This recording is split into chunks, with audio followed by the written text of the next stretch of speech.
গুগলে যদি কখনো সার্চ করেন ফুটবল ম্যাজিশিয়ান কিংবা ফুটবল জাদুকর, তবে যার নাম আসবে তিনি আব্দুস সামাদ, একজন বাঙালি ফুটবলার যাকে এই নাম দিয়েছিল ইংলিশ মিডিয়া। যারা সহজে অন্যের প্রশংসা করতে চান না তারাই কিনা করেছিল এরকম প্রশংসা। ভাবা যায়? ভাবতে হলে আগে জানতে হবে এই আব্দুস সামাদের ব্যাপারে। কে ছিলেন এই ফুটবলার? 1885 সালে যার জন্ম, 1964 সালে মৃত্যু। তবে বিদায়ের আগে নিজেকে প্রতিষ্ঠা করে যান ফুটবল জাদুকর হিসেবে।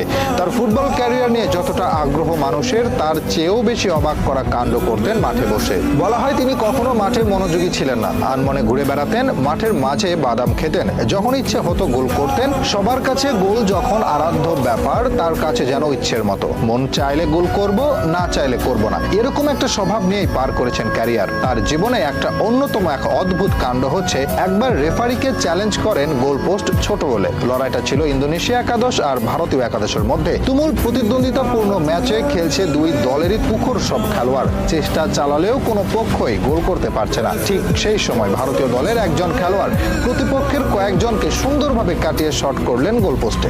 বল পোস্টে লাগলে রেফারিকে গিয়ে বললেন পোস্টের সাইজ ছোট, সেটা মেপে দেখতে। রেফারি ভাবেন মজা করছেন সামাদ, তবে তার জোড়াজুড়িতে পোস্ট মেপে দেখা যায় সত্যিই পোস্টের সাইজ ছিল ছোট।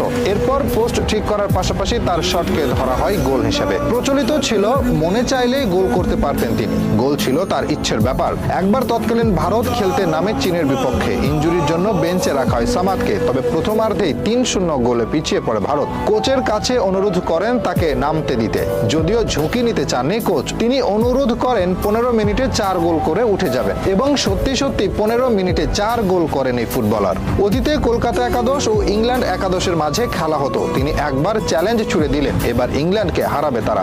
অহংকারী ব্রিটিশরা কথাটা ভালোভাবে নেয়নি, তারা চেয়েছিল ভারতকে বরাবরের মতো গুঁড়িয়ে দিতে। তবে এবার আর সেটা করতে পারেনি, উল্টো হজম করে এক হালি গোল, যার নেপথ্যে ছিলেন সামাদ। তার এরকম পারফরমেন্সে বিমোহিত হয়ে শেষ পর্যন্ত তাকে ফুটবল জাদুকর হিসেবে আখ্যা দেয় ব্রিটিশ মিডিয়া। এরকম আরো অসংখ্যবার অদ্ভুত পারফরমেন্স দেখিয়ে আলোচনায় ছিলেন তিনি। দুর্ভাগ্য যে সেই সময় ইন্টারনেট ছিল না এত আধুনিক ক্যামেরা, নয়তো এই প্রজন্ম জানতে পারত কত বড় একজনকে মিস করেছি আমরা। 1938 সালে ফুটবল থেকে অবসর নেন তিনি। এরপর 1947 সালে দেশ ভাগ হয়ে গেলে তিনি চলে আসেন পূর্ব পাকিস্তানে। তিনি বসবাস করতে শুরু করেন দিনাজপুরের পার্বতীপুরে।